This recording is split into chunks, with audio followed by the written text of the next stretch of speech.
Minister. Dear guests, it's my great honor and pleasure to welcome His Excellency Dr. Джайшанкар at ИМЭМО premises. As you know, Minister, our institute is named after academician Evgeny Primakov, a strong supporter of Russia's pivot to Asia and a great friend of India. He did much to ensure that during the most difficult 90s, when Russian economy and foreign policy were in a transitional crisis, ties between Moscow and New Delhi were not interrupted.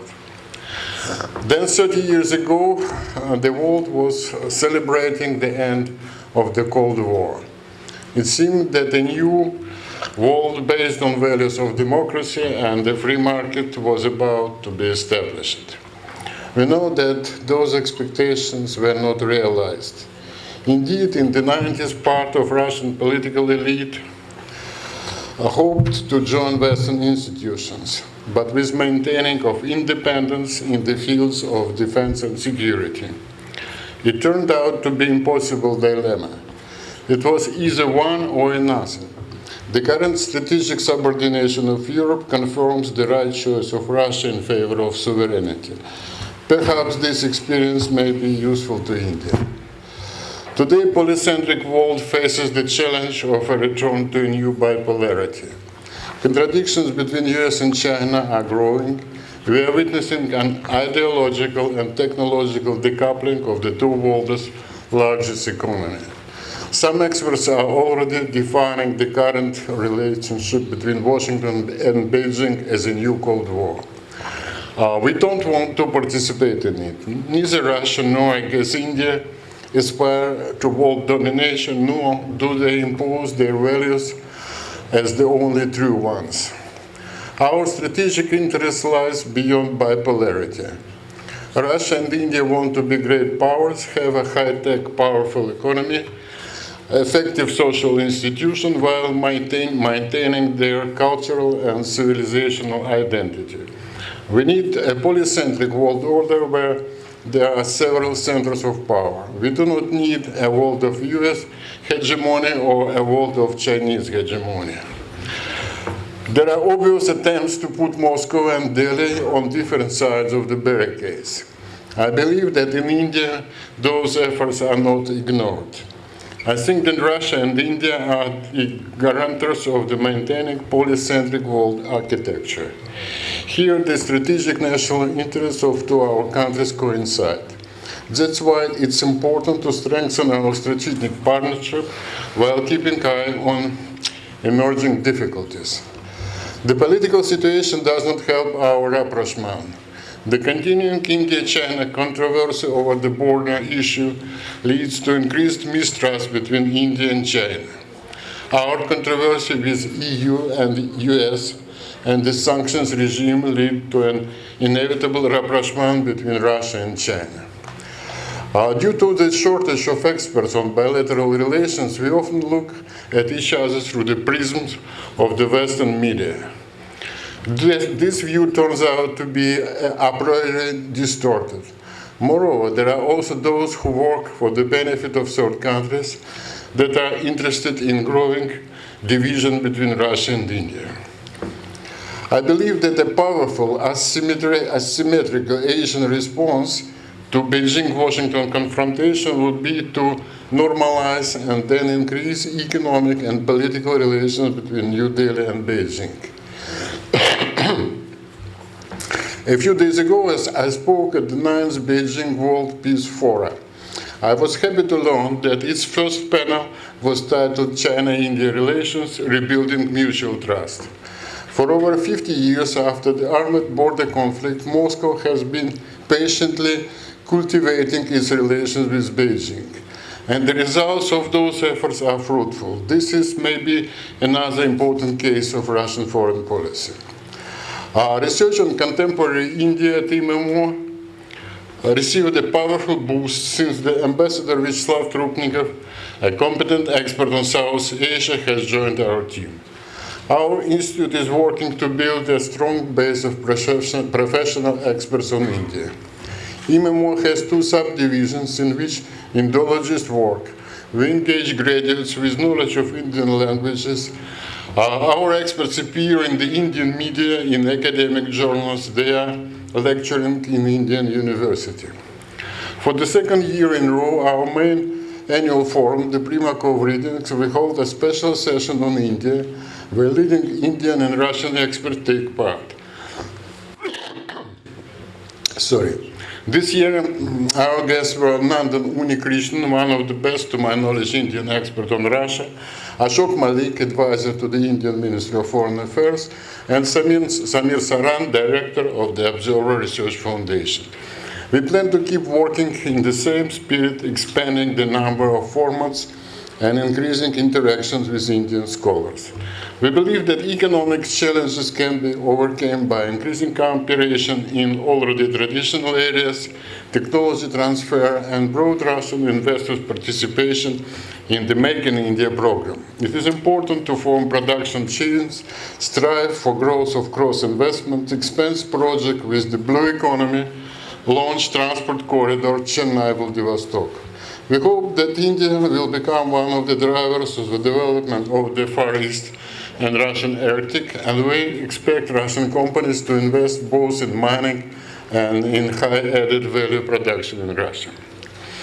Russia in India's worldview and India in Russia's worldview do not yet occupy the place they could in accordance to their resources and their potential. We have to admit that Moscow and Nью-Дели sometimes pay too much attention to short-term issues at the expense of strategic interests. Nevertheless, Moscow will remain a true friend of Nью-Дели. We will do whatever it takes to help India achieve peace on its borders, in its security zone, cope with the challenges, be it pandemic, terrorism, the war in Afghanistan, ensuring peace and security in the Indian Ocean. Because we see India as our partner in the future world. This is centuries-long constant of Russia's foreign policy.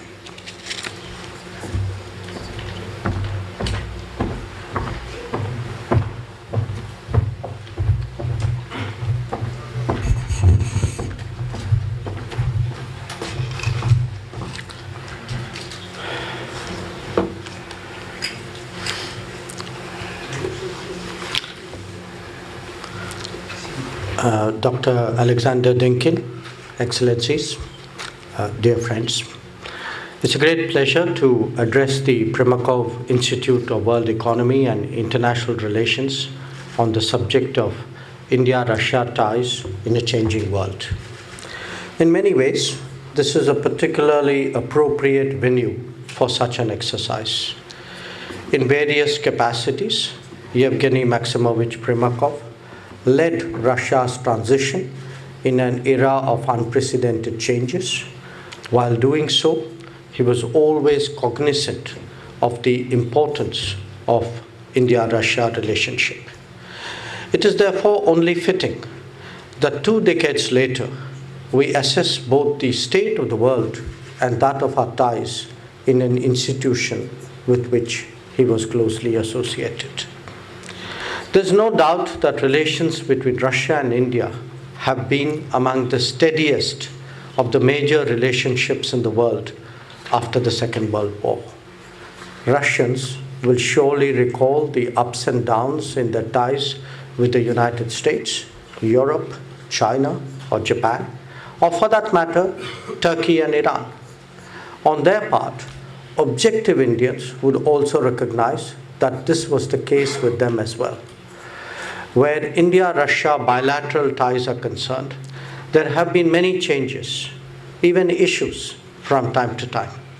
But at the end of the day, the logic of geopolitics was so compelling that we barely remember these, even as minor aberrations. The undeniable reality of the exceptional resilience of our ties is surely a phenomenon that is worth analyzing.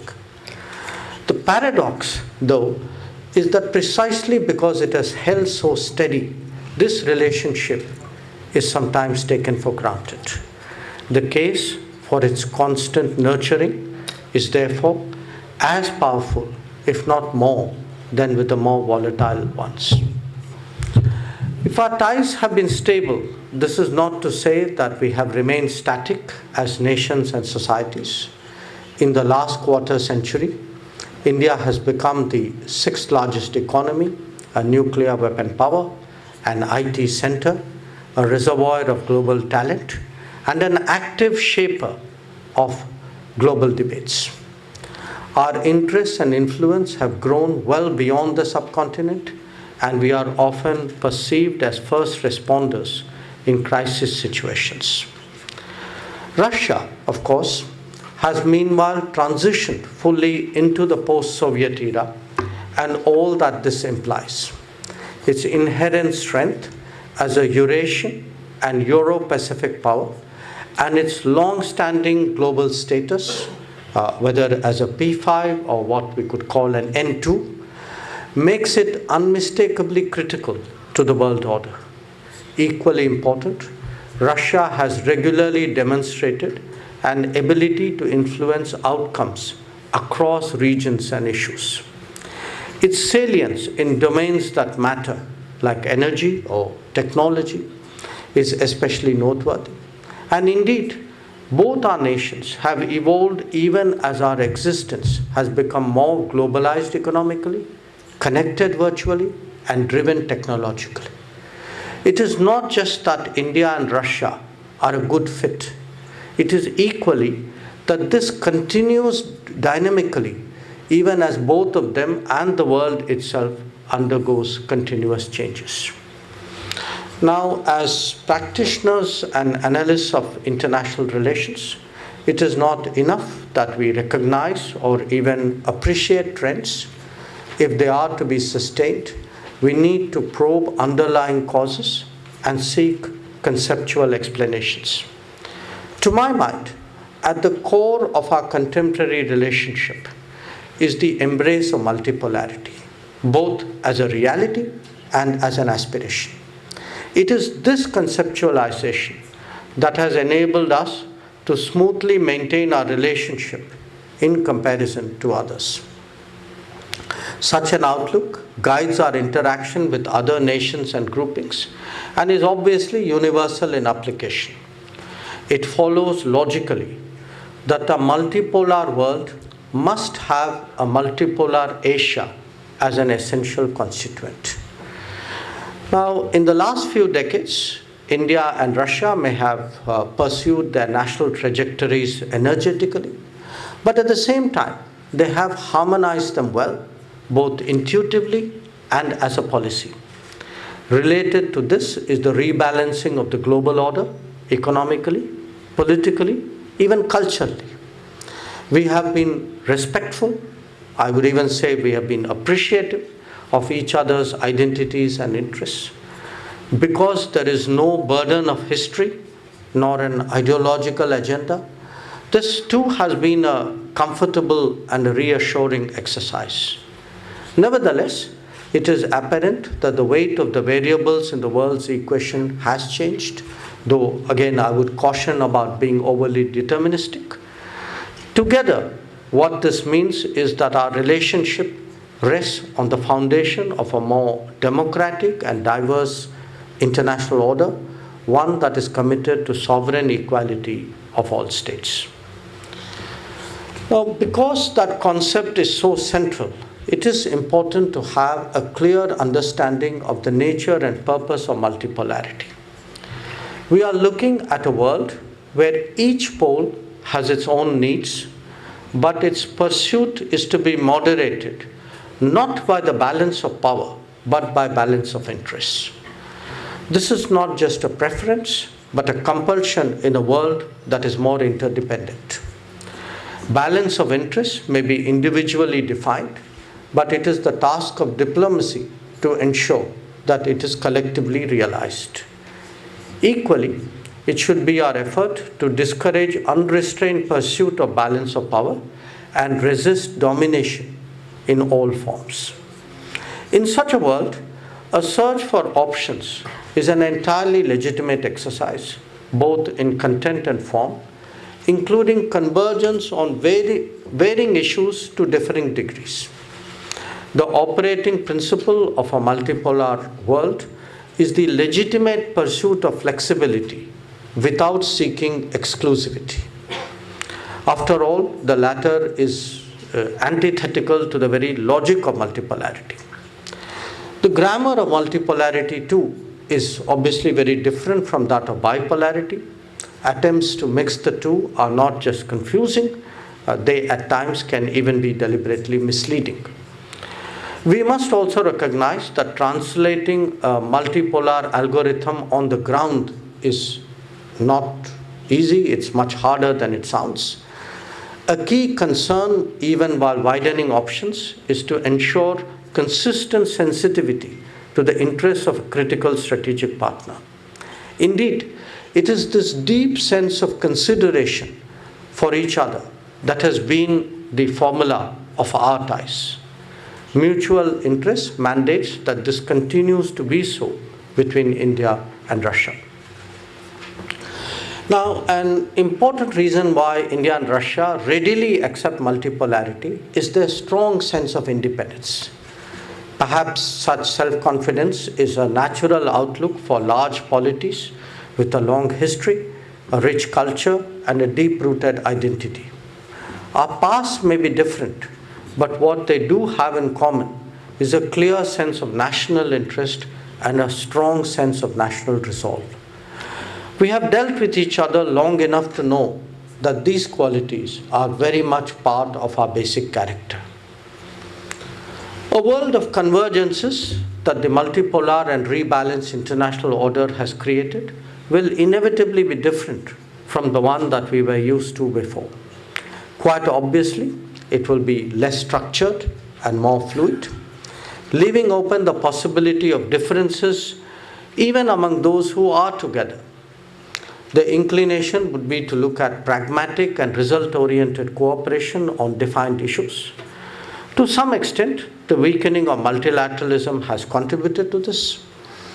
Between the collective interests of the entire international community and the compulsions of decision-making, a number of intermediate layers exist in a variety of areas. We are seeing this both as ad hoc and more formal arrangements on security, on economic, and on technology issues. In specialized domains as well, and even in global bodies. Given their prominence, India and Russia are in fact members of many such arrangements, whether you talk about the G20, BRICS, East Asia Summit, or the SCO, MTCR, FATF, Wassenaar, etc. Now, we are not unique in that respect because many others are equally embedded in such understandings. Sub-universal groups have always been a reality. They supplement and not replace more universal arrangements. Given the flux in world politics, a large element of our working together is today likely to happen in such formats. Changes in the capabilities and interests of major players naturally lead us to reassess the global arena, whether it is Europe, the Middle East, Africa, Eurasia, the Arctic, or the Indo-Pacific. New developments have redefined our understanding of the landscape as also of its risks and opportunities. None of us can afford to be in denial of these shifting realities. After all, international relations can never be change-proofed. If there are enhanced capabilities in some cases or contractions in others, strategists and diplomats need to adjust their calculations accordingly. That is certainly the case with the Indo-Pacific, whose disconnection was an outcome of a certain moment of history. For a nation like India that now sees much of its trade eastwards, we must look beyond such anachronisms. Both our interests and our reach today extend well into the Pacific. Our major partners are located there, and indeed the cooperation with the Russian Far East is one notable example. The reality is that there is a vast global commons whose safety, security, ecology, environment, and activities are increasingly a shared responsibility. For those who wish to better understand our thinking, I would refer them to the Indo-Pacific Oceans Initiative that Prime Minister Modi announced at the East Asia Summit in 2019. The ability of India and Russia to work together is facilitated by our shared belief in the centrality of the ASEAN. The shift of global growth eastwards has been a continuous phenomenon over the last 4 decades. Its consequences for the international order are now getting visible. This shift took place largely in the context of globalization, though it was not unaffected by big power calculations. As it unfolds, concerns both during the COVID pandemic and before have provided some insights into the risks of globalization. On the political front, it is essential for India and Russia to work together to ensure the stability and diversity of the world as we know it. This includes insistence on honoring agreements and observing laws. On the economic side, there is a growing realization of the importance of resilient and reliable supply chains. Collaboration can surely add to the options before the world, as we have already seen in the case of vaccines. If we are to continue influencing the direction of global developments positively, it is imperative that we always pay adequate attention to the constant strengthening of our bilateral cooperation. In 2 decades of strategic partnership and 5 before that of close friendship, defense, energy, nuclear, space, and science and technology have constituted the key propelling forces.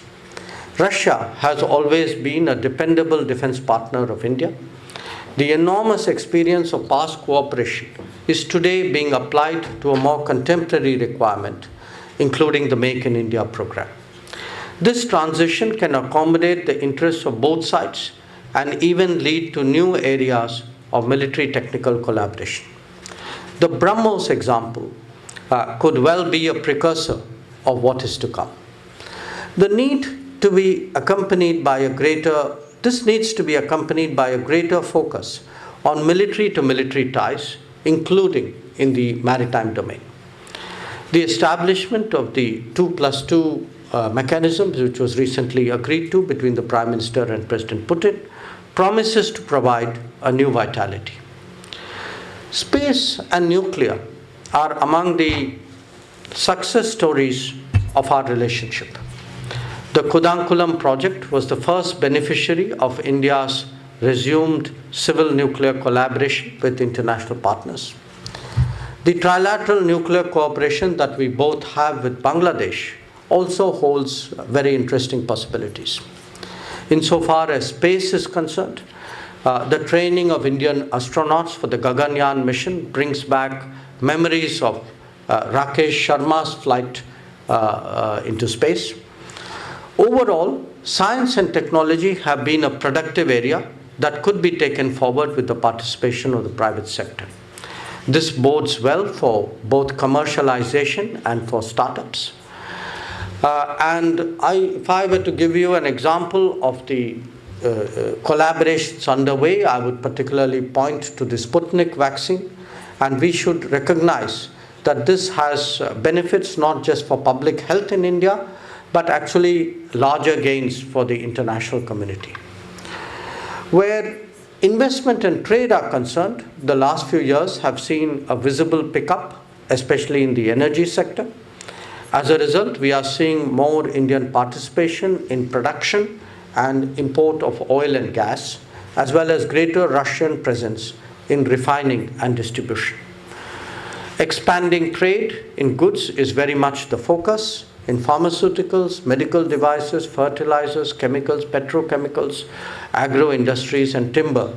These are all areas of interest. Collaboration in railways and waterways, inland waterways, can actually make a difference to the pace of India's national development. Where trade itself is concerned, more efficient connectivity and reduction of non-trade barriers are areas that need to be addressed.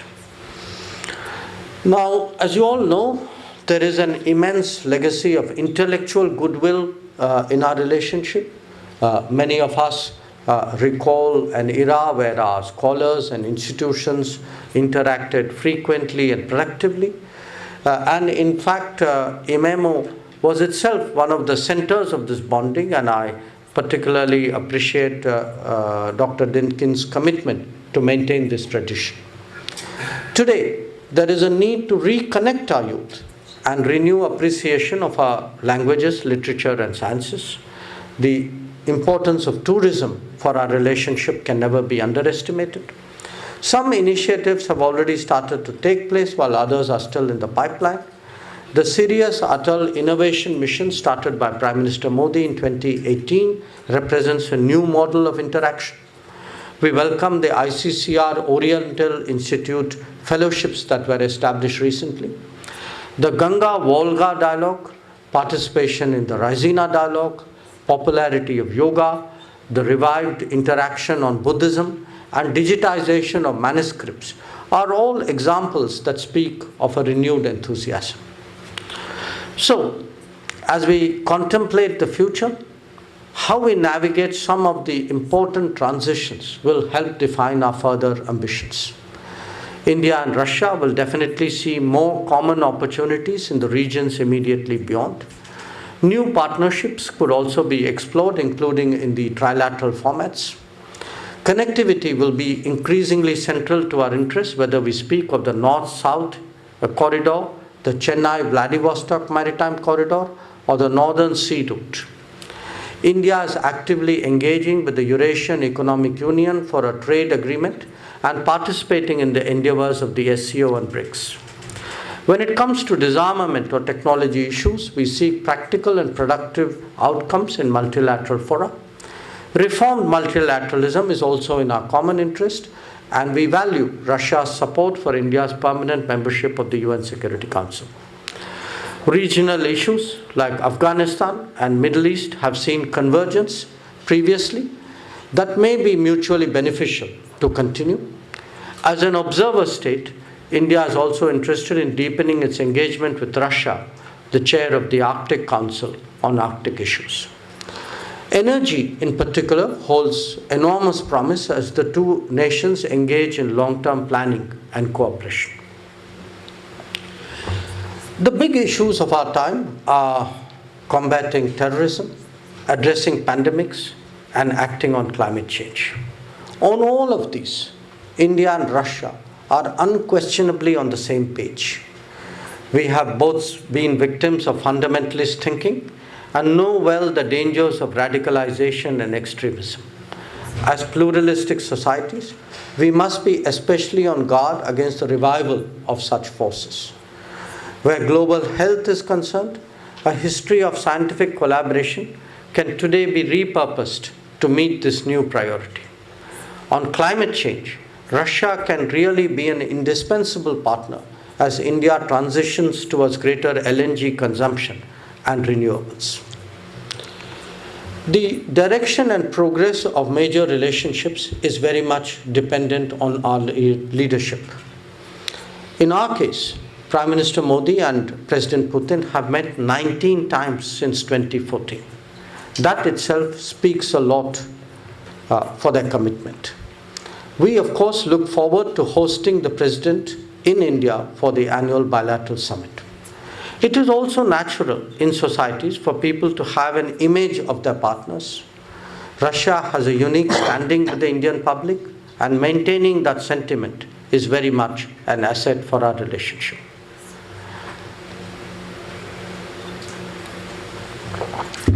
In the world of current diplomacy, ours is a particularly mature relationship. More than its contemporaries, it has withstood the test of time, finding new convergences with changing circumstances. Geopolitical compatibility, leadership trust, and popular sentiment remain its key drivers. History is very much in our favor, something that cannot always be said for all relationships. Drawing from the past, assessing the present, and committing to the future, I have every confidence that our two nations would continue to realize the full benefits of our special and privileged strategic relationship. Thank you for your attention.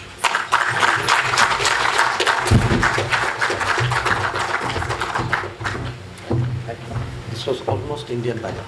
Absolutely.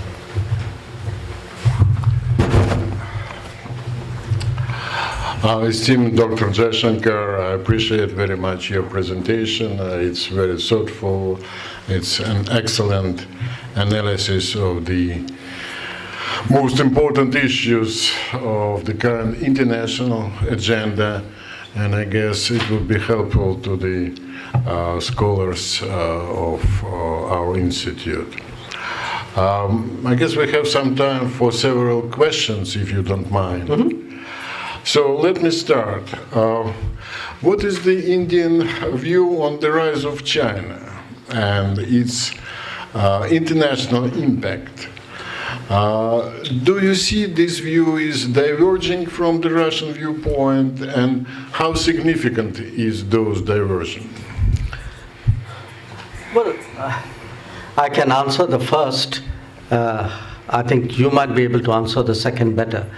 But the first one, in terms of how we see the rise of China, if you look at it not as a political science analysis, but as in the flow of history, after the Second World War, as the grip of, I would say, Western imperialist powers in the world weakened, large parts of the world became independent. They assumed control over their own destiny.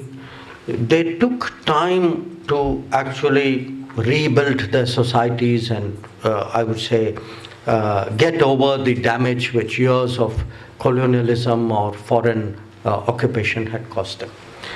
So, if you're not talking just about China, but I will come back to China here, what you have seen pretty much continuously since the last 75 years is a rebalancing in the world, where new production centers have come up, new consumption centers have come up, therefore new prosperity has come up, therefore new power has come up. And I would say China represents perhaps the largest, the most dramatic of these cases. But there are other cases. If you look at ASEAN, which in many ways on the economic side, certainly economic, socially, led the way to some degree, or what you call the East Asian tiger economies before that. So in a way, China is part of a trend. In a way, China is an exception because of its scale, because of its history, because of its power today. How do we perceive it? We perceive it for us, it's a natural happening to some degree because we see ourselves in a similar situation. Maybe our timing may be some years behind. Maybe the pace and intensity of it may be a little different. But you could say broadly in this same time span, actually India's position vis-a-vis the rest of the world has also changed. Now, why is that particularly impactful for us? One, because of course we are an immediate land neighbor of China. Two, we have a lot of outstanding issues, primarily the border, but not just the border issue. And of course, three, because it changes the dynamics of Asia very much. I would say it changes the dynamics of Eurasia. So there it matters as much to Russia as it does to us. How do we see it together, comparatively, India and Russia? I think to some degree you can find the answers in forums like BRICS, where we both see virtues, profit, advantage in collaborating between ourselves, between China, as well as, we have something called RIC, but we also have a larger grouping which involves Brazil and South Africa today. How do we assess it strategically? There I can only speak for myself. I would say for the last 40 years we've had a very stable relationship with China. it is, I'm not saying that there were no issues and challenges in the relationship, but it has been very stable. And it saw a big economic element. China essentially emerged as our second largest trade partner. But for the last 1 year, there has been a lot of concern about the relationship because China has not observed agreements that it had signed up to when it came to our border. After 45 years, we actually had a border incident with casualties. And peace and tranquility on the border for any country is the foundation of a relationship with a neighbor. So naturally, if the foundationship has got disturbed, so has the relationship. Okay, thank you very much. If you let me, I'll say a couple words about the difference of perception. And I derive this difference mainly from your answer. We have a huge land border with China. It's more than 4,000 kilometers. We do not have a border with India. So the difference of perceptions from both capitals, from New-Deli and Moscow, derives from this difference and this geographical specificity. So please, colleagues, who would like... Alexey Arbatov, academic Arbatov, please. Your Excellency, thank you for your sophisticated presentation. My question is there a nuclear arms race between India and China? Is there a prospect for nuclear arms control between India and China? No, I don't believe that there's a nuclear arms race between India and China. If you look at the points of time when India and China became nuclear weapon powers, China became in 1964, India became in 1998. The Chinese decision, and I say this as someone, this was my academic specialty when I was doing my PhD. The Chinese decision to exercise, to make nuclear weapons was primarily focused on the United States and the then Soviet Union. I would say both the history, the scale, and the nature of the Chinese program, therefore, is much more linked to the US and Russia. In our case, we exercised our nuclear option, saying upfront that we would be aiming only for a minimum deterrent. Actually, there were very few countries who actually said that. I mean, the only other country which hinted at that when they made nuclear weapons was France. But even France was not so explicit as we were. So for a country which, where there's a 30-year gap and the later country says, I'm aiming only for a minimum deterrent, I don't think you have the basis then for an arms race. I think the evolution of the Chinese program has a much larger dynamic than ours. Thank you very much.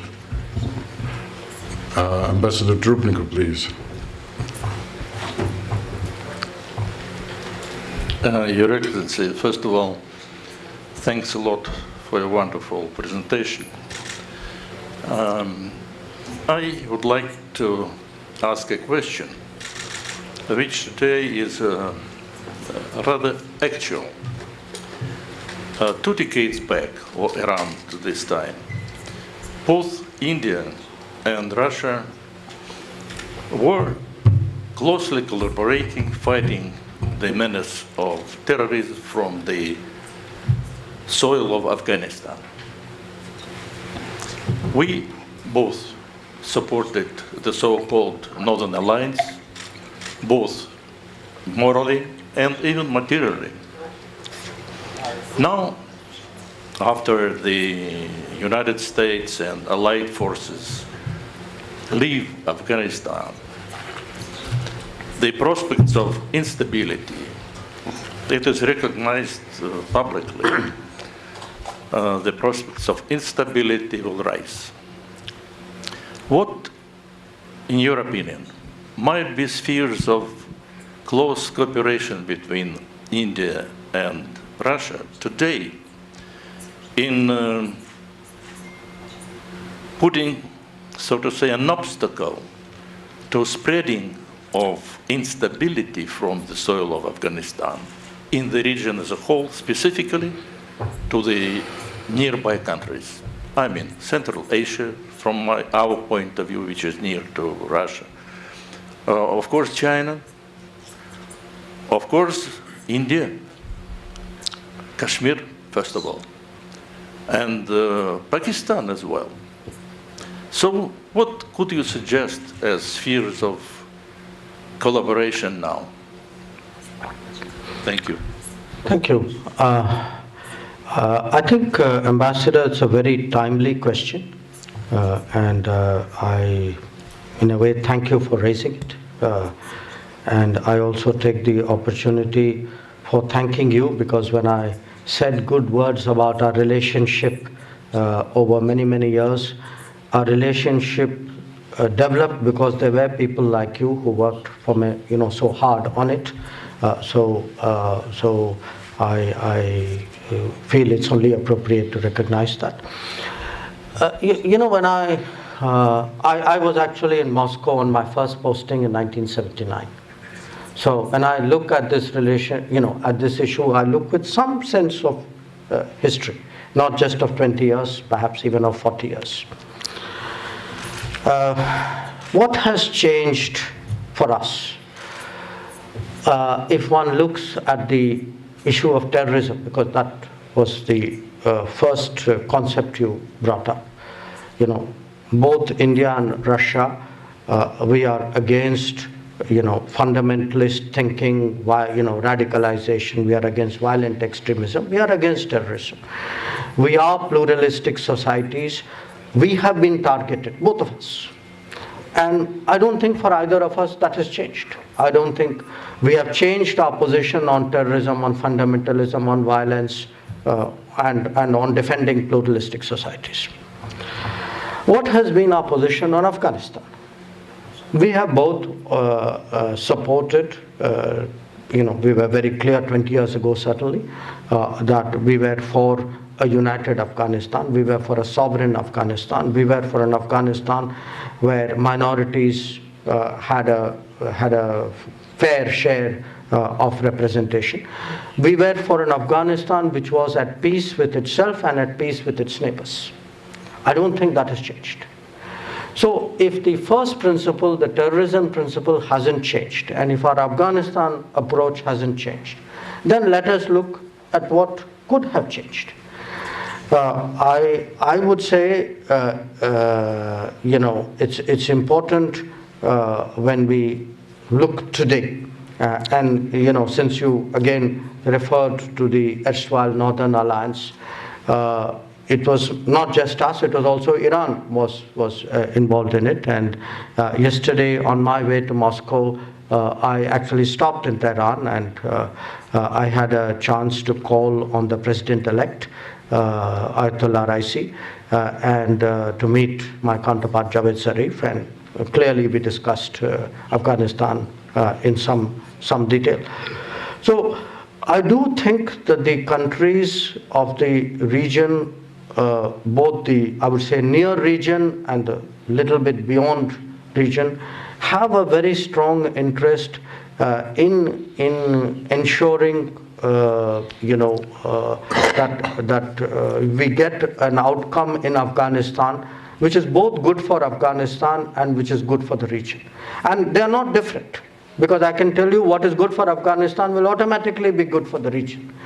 Now, whether we have the wisdom to do it, whether we have the clarity of thinking to do it, I think that is very much up to our generation. So, at least from my end, I can say we are quite clear what the challenges are.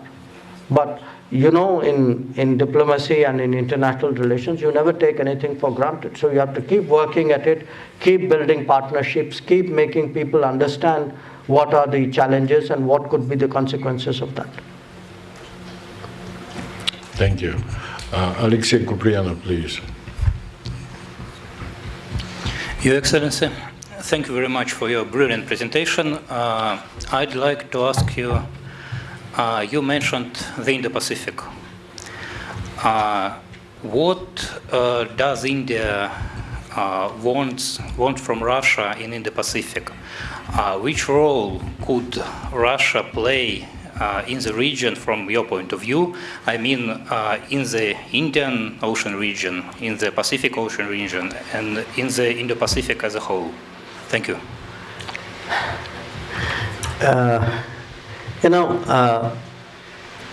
Look, Russia is I use the word Euro-Pacific because I think it captures it better than just saying Russia is a Pacific power.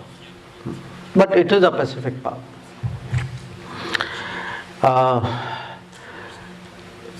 At the end of the day, what is Indo-Pacific about? Indo-Pacific means that it is no longer practical to draw some line somewhere and say, well, this side of the line is different and that side of the line is different. Okay, and that's essentially the case I made in my talk. Because when I look at India, 25 years ago we started something called Look East. It matured into Act East. Today Indo-Pacific is a further advancement of Act East. What has changed in this period?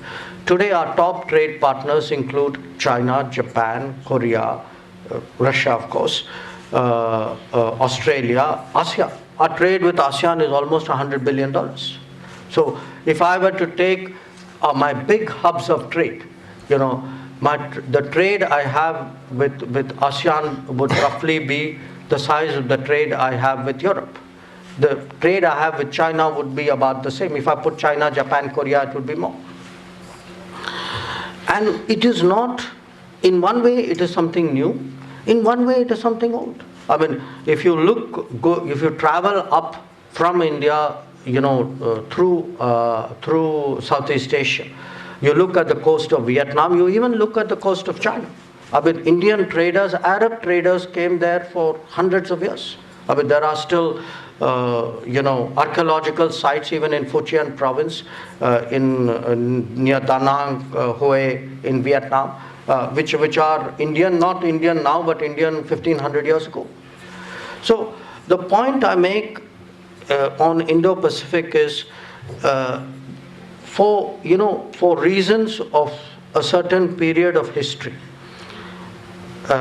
powers, primarily European powers, okay, and European powers not including Russia, okay, they drew lines, they made changes, they created walls, they broke up connectivity, they re-architectured the world as they wanted it.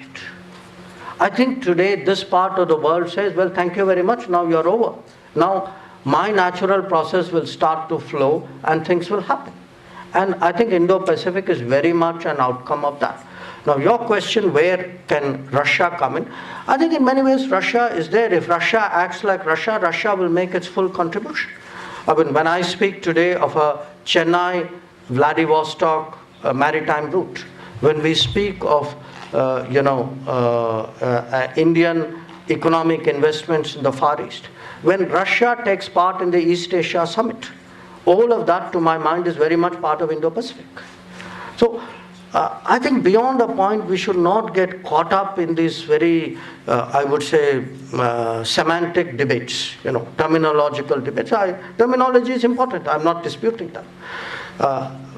We need to move with the times of the day. This is a globalized world. We can't divide the world into little bits and pieces and say, well, some countries will do some things and other countries won't do other things. I think that's not the way the world works anymore. Thank you so much. Please, just представьтесь, пожалуйста. Please introduce yourself. Honorable and most esteemed Minister, I am Dr. Anwar Azimov. For a long time I was a distinguished ambassador. Now I am extinguished this year. But still I am very committed friend of India, served 15 years in New Delhi, including I was DCM in our embassy. I am a great patriot of our bilateral relations, and I really appreciate your presentation, which was well thought, overwhelming, profound, and inspiring. I especially liked your remark that our relations and our friendship, shouldn't be taken for granted. We have to work hard in different directions. There are certain powers who tries to divide us. I don't think that they will be successful, since our relations are based on a number of very firm principles: mutual sympathy, mutual trust, confidence, and equality. Equality, we really work like equal partners.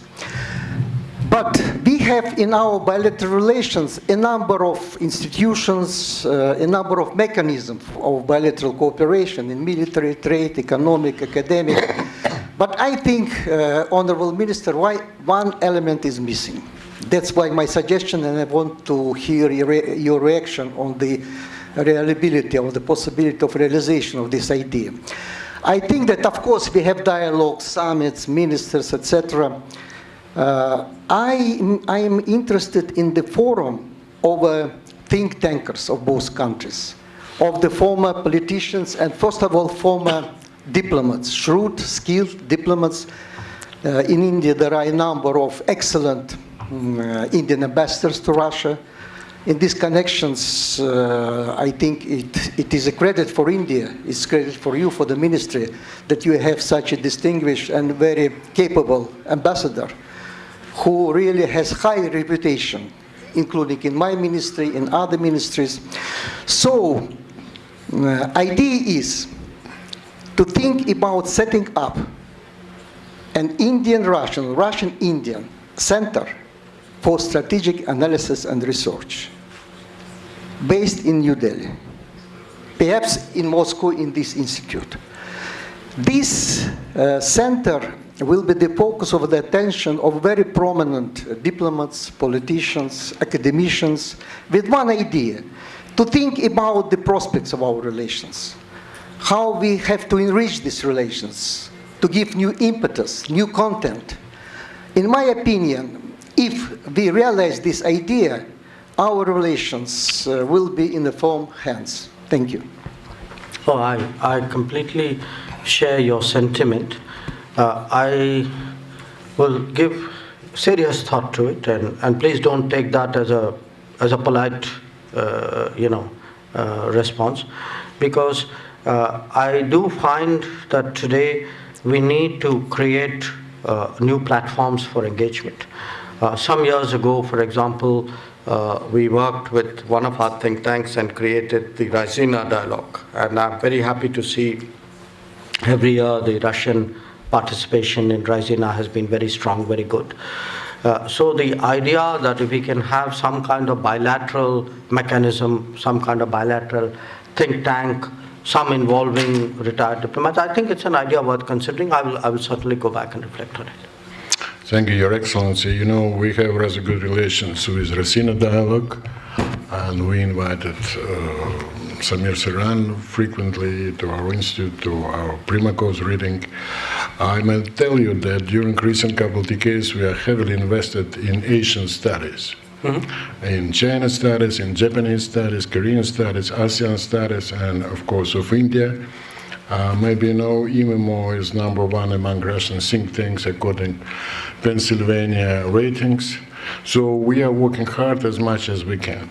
So I very much appreciate your time with us, and I guess that your thoughts would serve like a meat for rather able scholars who are gathering in this audience.